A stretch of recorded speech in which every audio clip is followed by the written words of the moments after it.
Hey everyone, and welcome back to our next talk from Ravi Lachhman. He's talking about to remember your first, or if you remember your first time in self-checkout, the software engineering self-service pitfalls. Sounds like a great topic, especially with the growth of internal developer platforms and all the cool tools popping up for self-service, for infrastructure, for applications, for basically everything what you have to and can use and integrate within your system landscape. Please take it on. Yeah, Max, thank you so much for the introduction. Excuse me, I'm really excited for everybody to be hearing my talk, depending on what time they're here. You see full dark behind me. But yeah, let me go ahead and share my screen here. So bear with me. All right, so let's go ahead and kick it off. And so once again, thanks everybody for being at DevOps Pro Europe. I'm Ravi Lachhman, and I'm super excited to be here. So what have we been talking about? So remember the first time that you had to use self-checkout? So where I'm based in the United States, self-checkout has been picking up a lot of steam, especially with the pandemic, when you go to a grocery store or a home improvement store, even where I actually get my dog food for my pet, for my dog. A lot of these places have self-checkout.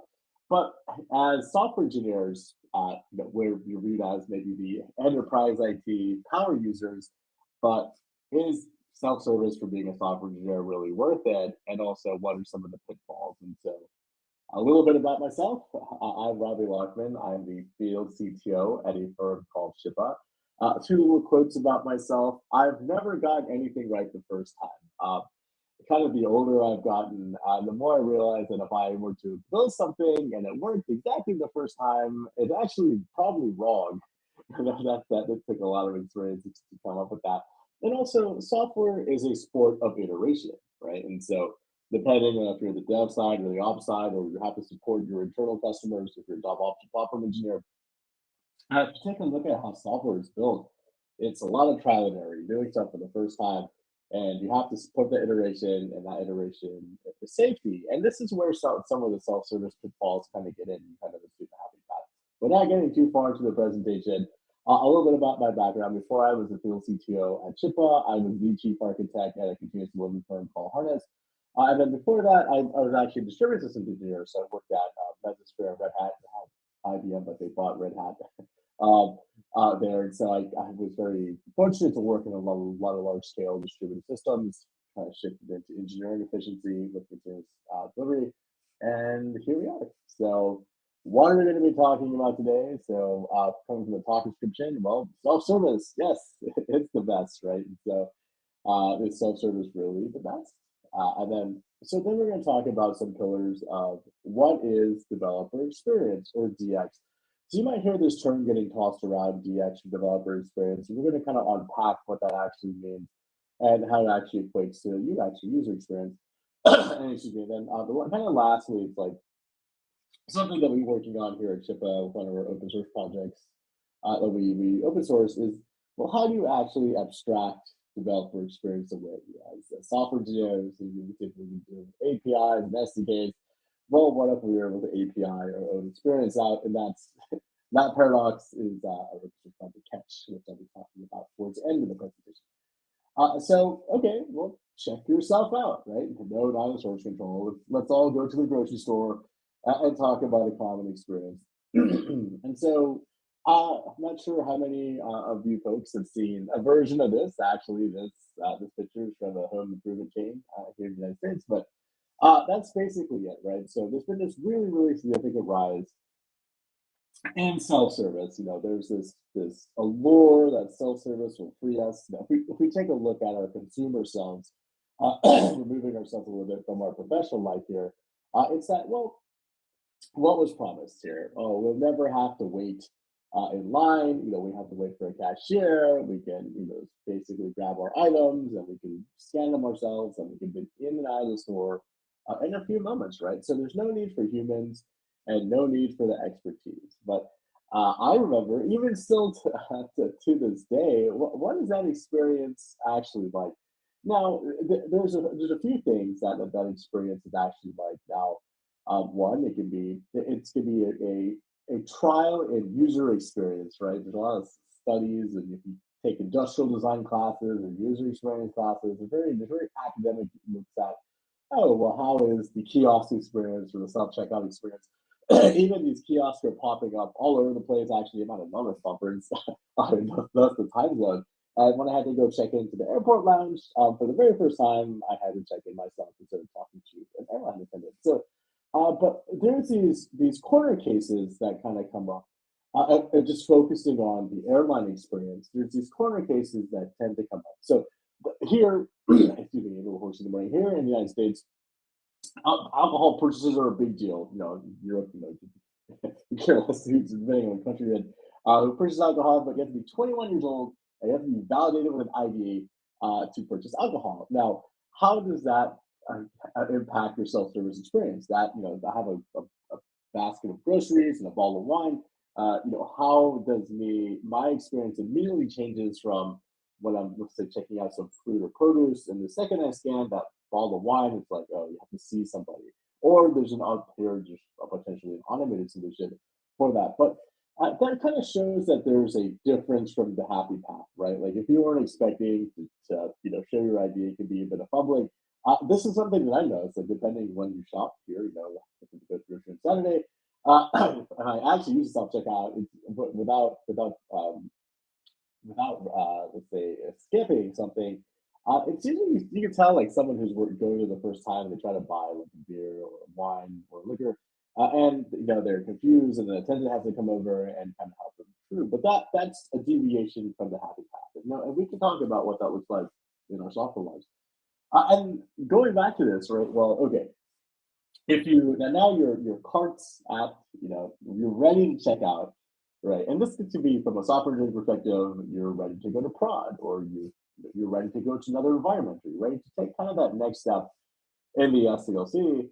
Well, who can help, right? And so this I found this meme on the internet. You know, if you're familiar with some of the self checkout stuff, they actually they give away what you bought. This is for theft protection, right? Say, oh, you know, Ravi bought a couple liters of water, but you know, it's his bag only weighs, you know, a couple of grams, right? In which, you know, those two things are not equal. But if there is a problem, right, when self checkout, well, who do you escalate to? You know, you kind of peek around. Is there an attendant? And this kind of boils into the software world. If there was a problem in your developer self-service, who do you escalate to? And there's multiple people. Instead of just there being one cashier, one attendant who is the subject matter expert, oh yes, that you weigh that fruit versus it's not fruit by the piece or by the quantity. There's lots of domains, and we're going to talk about that in a few minutes. That in software, there's not just one super expert. You know, depending on where you're working, there might be like, oh, there's just one person who really knows our systems, but there's still lots to learn. There are lots of pieces that are kind of put together. Because what if there were lots of policies, right? And so what if, kind of go back, like, what if there was multiple ways? Not only have to look at their ID, you have to have their mother vouch for them. You know, this might be a little bit extreme if you're trying to buy a bottle of wine, but you know, what if there were a lot of policies?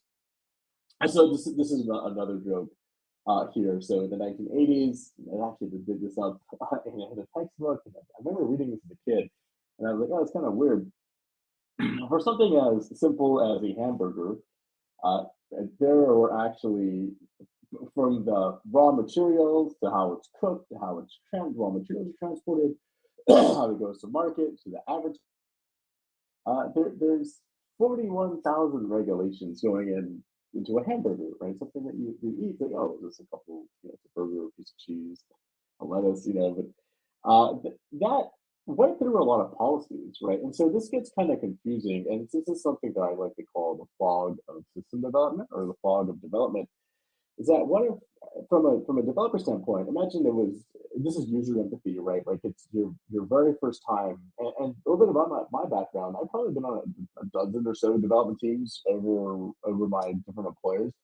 And it's always the most confusing thing. It's like, oh, what are we subject to? What do we actually have to do to get into production, right? Because like basically instead of self-service, you know, or building a hamburger, it's waiting through the change management or waiting through your release strategy or waiting through your continuous delivery approach if you buy into that mindset. But basically that's it. Like, hey, you branch something a certain way, you have to document your changes, you have to make the change or change some configurations and validate things, you have to go through an integration environment, you have to just a join process, and maybe another deploy, go into an environment, go on, validate the quality assurance steps.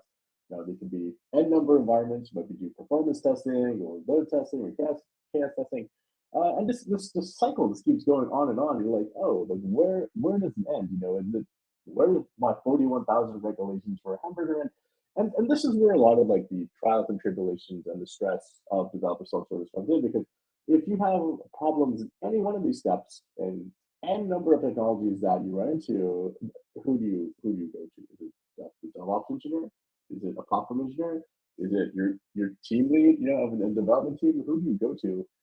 And so let's talk about the exercise of writing software, right? And so just kind of showing like, hey, there's just a lot more than a single code base when you're running an application. So let's talk about a few timelines here. So there's I like to sort of A, B, C, and AD and all that stuff. I like to call modern software development. There's before Kubernetes and during or after Kubernetes. But let's talk about BK before Kubernetes. And so Hey, this is Ravi. what Very yes. sorry to shortly jump in. We have some complaints about the audio quality. Maybe you can plug in or plug off, better to say, your headphones. Maybe it will improve the audio quality of you. Sure. Can you hear me? Can you hear me okay? We can hear you, but it's sometimes difficult to understand you. Okay, sure. Yeah. Let me try talking a little slower. I know don't have my proper setup in the hotel room here. Let me know if it doesn't improve. So let me see if I can scoot a little closer. Maybe it's picking up instead of my AirPods, it's picking up on the laptop. Or actually, let me pause and see if there's a way to change that. So we'll have Inception, so let me just stop sharing real quick.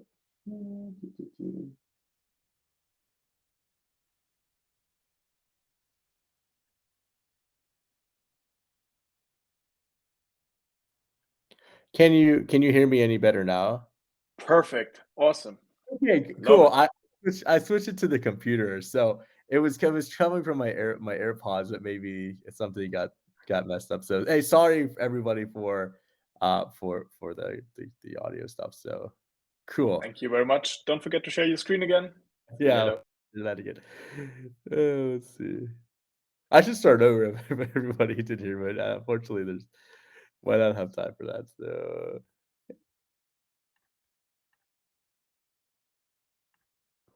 okay, so well, if you couldn't hear me at the beginning, it was just me rambling on about self-service, but now we're getting into the technology, so hopefully the audio comes a little clearer.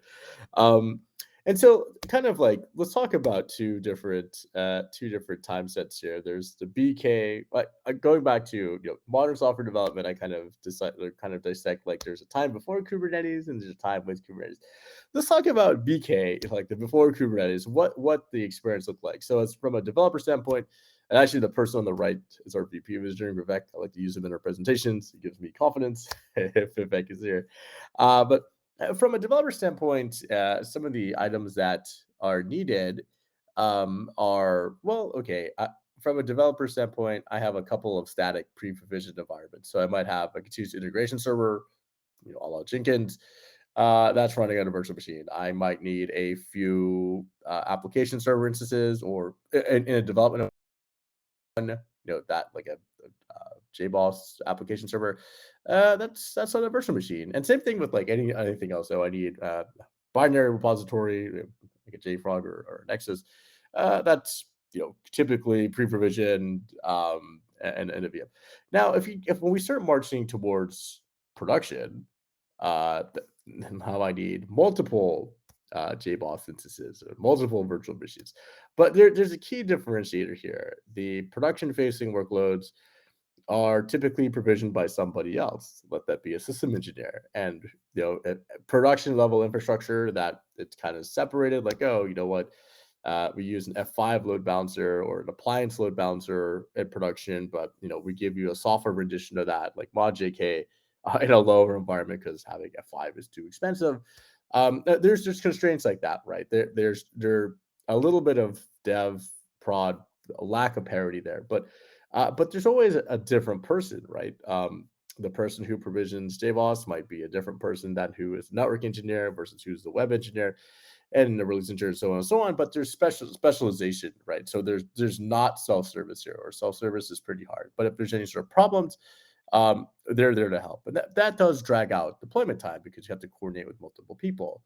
But this was the model that it supported, right? So when I started my professional career, my background was in Java, right? And so I was a J2E or JE software engineer for a better part of a decade. And so uh, kind of how it looked when I started was we wrote the feature, we bundled the feature in a distribution, let it be a web archive. If you're not familiar with that is, that's like a zip file for Java. There might be some event-driven stuff in Java, like in our JMS packaging, but that's it. And it kind of went to one of three target systems, right? So there was the middleware engineer, there was actual expertise that, oh, we have to deploy this to WebSphere or WebLogic, or most of my time was with JBoss. That's how I got a job at Red Hat.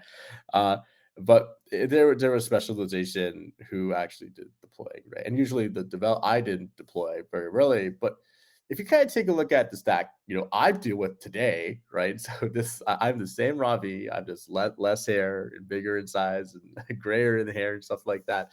But not only did the language have more variation, right? So there's things that do with like Kafka or have to deal with Angular or Node.js.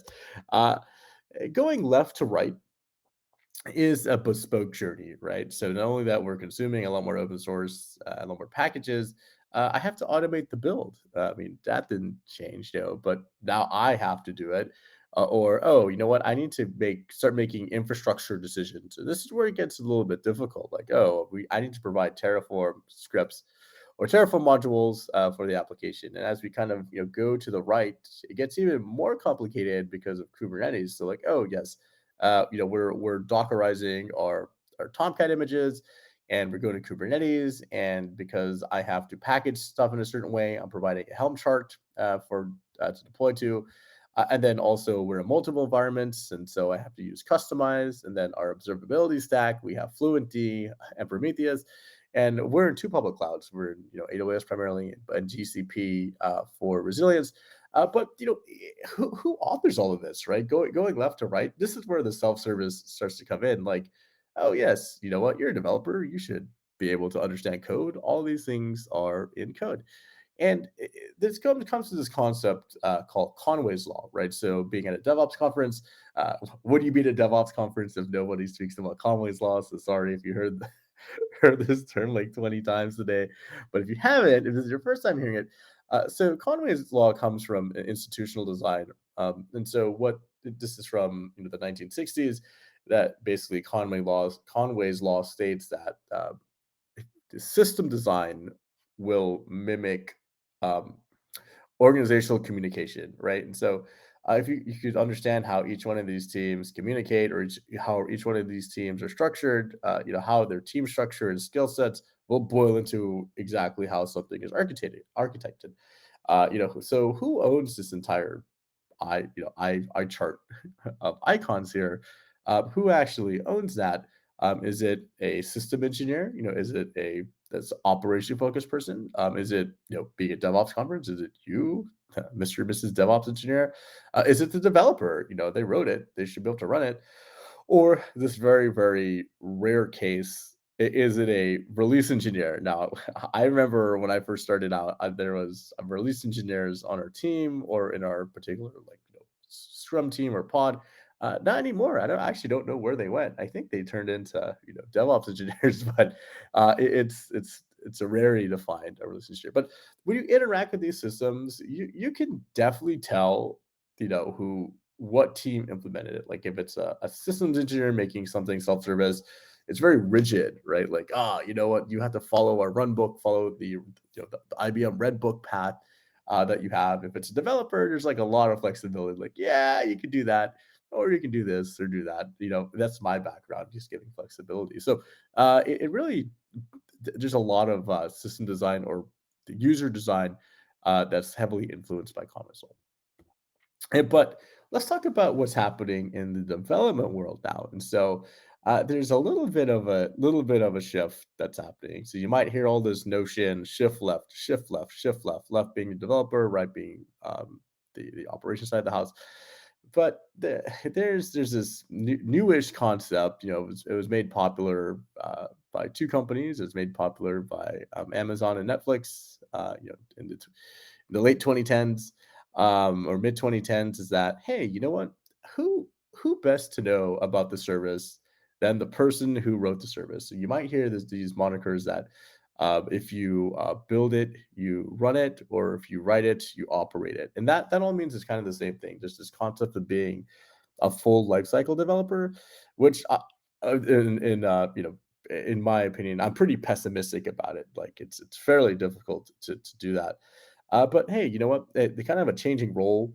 The developers are looking more like full lifecycle developers, so they're owning more of this. They're kind of responsible for packaging things a little bit differently.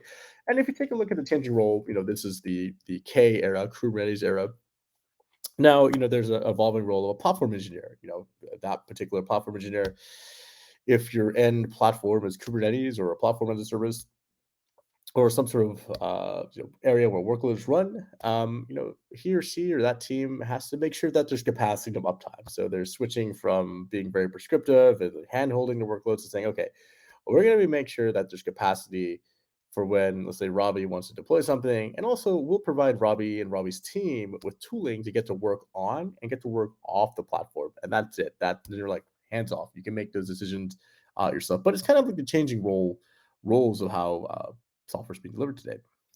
I foreshadowed, we were talking about the BK before Kubernetes era. Now let's talk about the K era, the mighty Kubernetes, right? And so this might have done, if you're familiar with Kubernetes, it's an amazing platform. But let's take some of the, let's take a baseline here. So if I were to show you this, this is a deployment YAML. So Kubernetes descriptive or language is YAML, yet another markup language. And if you can read this, even if you have no experience in Kubernetes, your first time seeing it, you kind of have an idea what this does. Like, okay, this is what it needs to happen. So I could kind of see that there needs to be one copy of something. This is deployment.yaml. This is a deployment. Kind of seems like, there's a Prometheus in there somewhere. And there's, an image that needs to be injected in there or get pulled somewhere. And given like now those are templated values, but you can kind of like understand what's trying to occur here, right? So it's like, oh, if we're able to describe something, in plain English here, it's why can't everybody pick it up? And so this is where we get into developer experience. So this is what what the crux of the talk will be about. So given that, oh, we're all speaking the same language now, we're all speaking YAML. Where does developer experience come into this? And is self-service is passing a bunch of YAMLs around, right? And so let's talk about let's kind of switch gears about talk about developer experience or DX, right? And so here's a very academic answer or explanation what developer experience is, but kind of the too long didn't read TLDR of this would be that developer experience is basically user experience, but the end user is a developer, right? And so I wish I found another meme. I should have shared it here. I always share it with my family at Christmas time. They're always like, "Oh, can you fix our printer?" And I don't understand, year after year after year after year, like every time I go home for the holidays, there's always a printer problem. It's been like that for 30 plus years. I don't think their printers will ever work. But it's usually like, hey, I don't know printers, but I know like distributed systems. It was pretty funny. But that's basically it, right? There's this appearance that, oh, you know what, developers are super smart, so they, are able to figure it out. But like user experience, what ended up happening, like with this thing, right? There's this consumerization of enterprise IT. Is that as the market moves, or as we're used to this experience, which I'm pretty used to. There's this follows you into the business world, right? This follows you into your professional life. And, just reading the last part, it's, the perception of utility, ease, and efficiency that is core to UX, that is the same to DX. So let's talk about usability, right? So I'll go through the three UX principles here. So it's how do you go about measuring developer experience? So the first thing would be, well, usability. How easy is it to use a particular, let's say, platform? So let's say you're looking at building an IDP, right? So as Max mentioned, internal developer platforms. If we all could kind of relate to say, oh, I remember these internal tools that are written that, oof, or even if they bought it from a vendor, like I remember these particular tools, you might roll your eyes and weren't very usable. It's the same thing with looking at user experience. Is that you have a particular goal. How easy is it for you to accomplish that goal, right? So one of the core pillars of DX is, well, is it actually usable? Kind of a subset of that is findability, right? So, given usually in user experience terms, is like if you had a first time user, um, are they able to find the functionality that they need? Here's that I Google for poor UX and this came up, but it's like, hey, if I give you a task of increase the volume, like this might be like, oh, this is which one of these numbers, increases or decreases the volume. It could be another task like, hey, deploy something, right? Like, are they able to accomplish their goal, or find the functionality that they need, or find where the limits are, so they can go ask for help. So that's another pillar.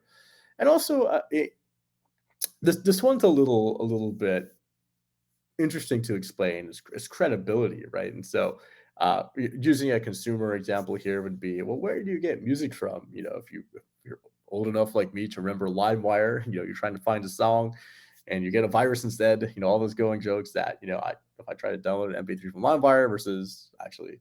Maybe this is why my audio was so bad. I was listening to music before before the start of the talk, so maybe it took the audio codec away from it.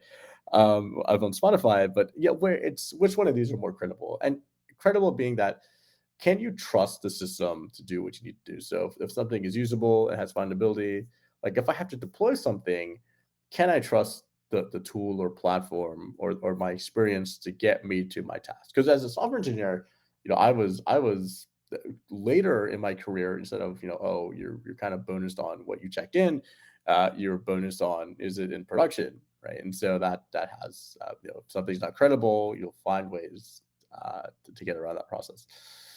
And kind of what we're all marching to here, there's all the self-service, all of this, what we're looking to do. It's all about these particular Dora metrics, right? And so this is what we're looking to improve, right? So instead of like, hey, we're looking to increase throughput through, let's say, the checkout line. These are our metrics, right? Like, if you haven't heard about the Dora metrics before, there's these four metrics that kind of measure engineering efficiency. So like, hey, how frequently can a team deploy? Or what is the empty, like the mean time to restore, or mean time to revert, if there was a problem, like your rollback or roll forward time to restore functionality. How much time do you need to implement a change? Like usually this is longer than your deployment time. This is all the time leading up to like, hey, all the prep work, all the testing, whatnot, to get a change to prod.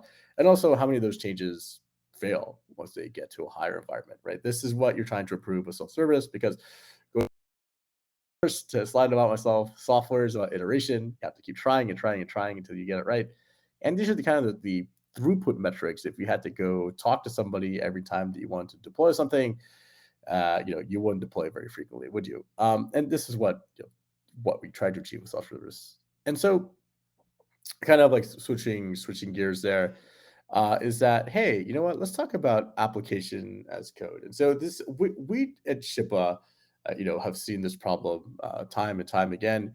What we tried to do, we tried to actually API this out with our open source project called Catch. And so let's talk about what the vision is currently, right? Like that we've seen, a lot of us have seen very currently in our Kubernetes journey. So, kind of what I like to call the software engineer divide is, uh, let's say that your particular team or your particular organization is running Kubernetes, right? And so, what does this actually look like between software engineer and platform engineer? So, from a software engineer, I can tell you that, hey, I've written a compliant feature, right? I got a B minus. Okay, I never got a B. I usually got C, but like or D, but in SonarQube. But uh, it, I wrote a compliant feature. It meets our stylistic and architectural guidelines. But here's where it gets a little bit more interesting, and this might be a little bit more Kubernetes centric of a talk now. Is that personally, I'm not a Linux kernel engineer.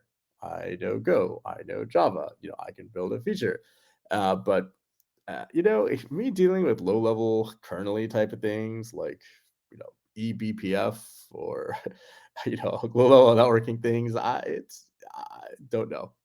I'll cause a security breach if I have to deal with that. I also know that traffic comes in and traffic comes out. How that's implemented. Where's our F5 engineer? Where's our AWS, ELB in person who knows, or ALB who knows those things, right? It's difficult, and also if the irony of this, and I was actually talking to someone today, I guess in the current time zone or last night, my time zone, about like, hey, I don't care that work is deployed on Kubernetes as a software engineer. It can be deployed to a mainframe. It could be running an LPAR for all I care, right? I need the feature out there, and to kind of like fill like the gaps of like, oh, we need to be able to onboard work. We need to make sure we have resiliency and like scalability. The platform engineer has lots of tools, and some of these tools might be tossed to you. Oh, we deploy with Argo or Flux, or yes, we use a service mesh like Istio. Oh, yes, that's in YAML, so give that back to the software engineer. Oh, we need a Helm chart to deploy. Here you go, make us a chart. Oh, we have these policies. You might be touching Rego if you're using OPA as a software engineer. We have security, scanning posture. We have monitoring, and we have multiple clusters. So our friendly cow rancher here, and it kind of like goes into that, right? Like, hey, there's a lot of tooling that has to support that self-service, but how do you expose that, or why do you expose that, and where's the line? It gets confusing. Um, we have a little bit of opinion here at Shippa. We've created something called AAC, or application as code. So we're trying to API a lot of those decisions out. Um, would highly recommend you take a look at our project. We love contributions. We love, just you kind of see like where we're heads at. We're building something. So I'll talk about kind of the pillars of applications code really quickly. Just be mindful of the time here. So kind of the first thing is, so Catch, our Opus project, works in this concept of framework. So everything that I kind of complained about here by like, hey, I don't know, well, I don't know why XYZ is occurring, but I basically in Catch, we're able to define in very plain English or plain verbiage is that, hey, traffic comes in like this and goes out like that, and this is for Kubernetes. Oh, hey, yes, we need to security scan something. Or yes, like another an interesting question that kind of comes up is like, oh, what is an application? Isn't all applications code? This is some of the pushback that some of the pundits give me, is like, yes, that is true. But hey, what is an application? Is it an image? Is it an item in your config management database? Is it, if you subscribe to ITIL, is it a service in your service catalog? And what is it? We can help define, or Catch can help define that. It can kind of help say, hey, these are the particular RBAC access the application needs, and also providing resource limits. Like, hey, you can't have unfettered access to a cluster. And same thing going back to like, what is an application? What isn't an application? And we help define that inside of Catch, because kind of the self-service that we're aiming for is that we were aiming for, hey, we want to provide a developer at Shippa um, basically 2 lines, and that's it, right? They only have to say 2 lines, and they're able to do their goals. And so if you tend to take a look at all the self checkout things there, if you're able to do only 2 things, provide what Catch framework you want to deploy to, and an image, Catch or our Shippa Eyes version of it, well, we'll take care of that for you. That was it from my side. I mean, I could give a demo, but I'll come back and check if there's any questions in the Q&A here. So we just come back, see if we have any. Let me stop sharing my screen too, so you don't see this inception here. Let's double check on the chat if there's anything. Cool. I also don't see any questions and nothing coming in from the chat. So thank you very much for your awesome presentation. Sure. And I guess you will hang around a little bit in the Slack. So if something pops up for the people, they can reach directly out to you and get in contact and maybe drop by your questions then. Yeah, absolutely. Thanks for moderating, and yeah, nice meeting everybody, and thanks for coming to my talk. Appreciate it. Thank you, Ravi. Have a great day, and Cheers. see you later after the lunch break.